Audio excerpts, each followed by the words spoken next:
জীবনে যদি কষ্ট না থাকতো, মানুষ আল্লাহকে কখনোই ভুলে যেত। একবার থেমে ভাবো, যদি তোমার জীবনে কোনো কষ্টই না আসতো, যদি সবকিছু ঠিকঠাক চলতো, তাহলে তুমি কতবার আল্লাহকে ডাকতে? সত্যি করে উত্তর দিও। যখন জীবন সহজ থাকে, মানুষ তখন নিজের শক্তির উপর ভরসা করে।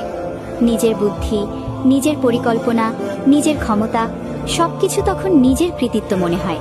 কিন্তু কষ্ট এলে এই ভরসাগুলো একে একে ভেঙে যায়।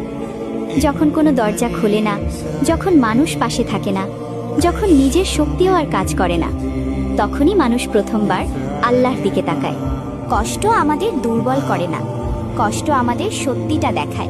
দেখায় আমরা আসলে কতটা অসহায় আর আল্লাহ কতটা প্রয়োজনীয়। যদি কষ্ট না থাকতো, আমরা দোয়া করতাম না, রাতে চোখ ভিজত না, আল্লাহর নামটা হৃদয় থেকে বের হতো না। কষ্টই আমাদের শেখায় সবকিছু আমাদের হাতে না। কষ্টই আমাদের মনে করিয়ে দেয় আমরা বান্দা আর তিনি রব।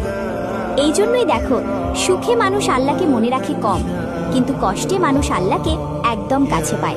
এর মানে এই না আল্লাহ কষ্ট দিতে ভালোবাসেন, বরং আল্লাহ জানেন কিছু মানুষকে কাছে আনতে হলে তাদের ভেঙে ডাকতে হয়।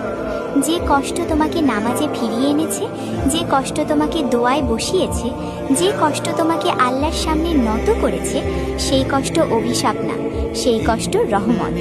তাই যদি আজ তোমার জীবন কঠিন লাগে, যদি মনে হয় সবকিছু ভেঙে যাচ্ছে, একবার ভাবো, হয়তো আল্লাহ তোমাকে হারাতে না, তোমাকে ফিরিয়ে আনতে চাচ্ছেন।